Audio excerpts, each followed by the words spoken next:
The previous modules dealt only with preparation. Here comes the technical part, as well as the core of marketing from the stage. How to do the marketing from the stage. Don't stress yourself too much about this for now. As a beginner, there are ways and tips for you to master it. If you're a salesperson, you'll definitely need to master the art of back-end selling. This single skill makes all the difference between a successful and mediocre speaker. Besides the 5 to 10 minutes for your Q&A session, save the last 15 minutes of your presentation to pitch your back-end product. Your back-end product must be relevant to the previous topic of your presentation so the audience can understand the purpose of the whole presentation. If your product requires a higher level of understanding, don't hesitate to take some time to demonstrate your product to the audience, because not everyone will have time to read the instructions. You can demonstrate by using PowerPoint, or keep it simple by using a whiteboard. Then, implement the price slashing technique. This is a powerful psychological tactic commonly used in sales. For instance, you tell your audience that the product is worth $25,000 using real-world value. Then make an announcement that those who are attending the seminar on that day will get a special offer. If they choose to get the offer at the seminar, it's only for $2,000. Can you imagine the reaction of your audience when you reveal the final price?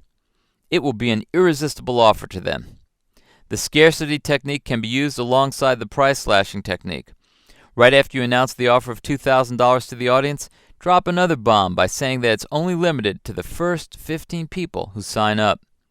The rest will have to pay an additional $1,000 for the product. First things first, before you start your presentation, have a short introduction about yourself. This is the time where you can build up trust and credibility with your audience using a process called seeding. Seed your program throughout the presentation. Make subtle hints about your program to prepare them for it. The seeding process will eventually help you to build up anticipation to your call to action by the end of your seminar. The seeding process is vital for you to prevent any unwanted hiccups at the end of your presentations, so it won't surprise them when you start talking about your product or training. Let's say if your product is going to be a training program and you never introduce yourself a trainer at the beginning of the speech, they'll be surprised and start to doubt your credibility as a trainer. The seeding process is one of the most important parts in your presentation that will affect your call to action. There are a few techniques here to enhance the process. First, prepare a few testimonials from previous and active customers to build up your credibility in your field, and also to tell your audience about your capabilities indirectly. Then, you can mention your upcoming program casually. The tone of your voice comes into play in this part. Don't sound like the upcoming program is the main purpose of this presentation. Mention your program twice and one more time in your call to action. Next, show some photos or videos about your past programs. This seeding process will give your audience the big picture about how your program will be like and how it's conducted. So it won't come across as a hard sell because they're getting more interested about your program. Now that you've already delivered your presentation, what's the next step for your attendees? Address a problem that your target audience is facing. The problem must be closely related to them. Raise the question and ask your audience. Then tell them that they're definitely not going to do it by themselves or figure things out the hard way. You'll provide a far easier solution for them. You need to make them believe that you can provide an instant solution for them. Once again, this goes back to the importance of seeding. This is the time where you can transition to proposing a better alternative that will shortcut their success or solve a problem right away. And yes, it's definitely good timing to introduce your upcoming program as well. After this, you can ask for permission from your audience to talk about it in more detail. Ask questions like, "Is it okay if I tell you more about it?" Or, "With your permission, I'd like to tell you more about it." After this, you can move on to your opener for the program.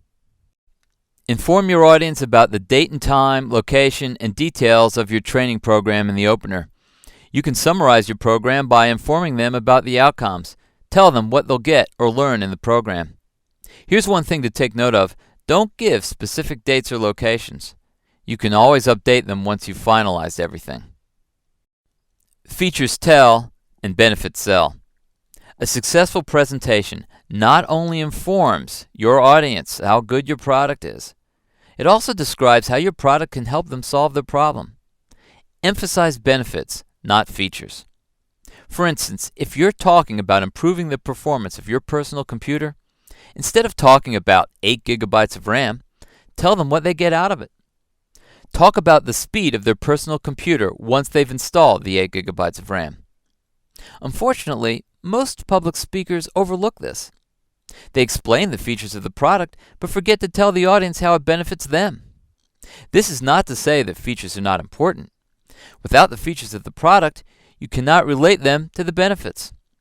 Always talk about the features followed by the benefits. When you're talking about something, always keep in mind ATC. Always think customer. Your audience will probably be thinking, what sort of proof do you have that it will solve my problem? That's when social proofs come into play. People will be more convinced if you can show them proofs about your product. You can implement your own testimonials into your presentation, or testimonials from your previous customers. On the other hand, endorsements are slightly different from testimonials. What makes them different? Testimonials are the experiences or stories from your customers, while endorsements are branding by celebrities and popular personalities.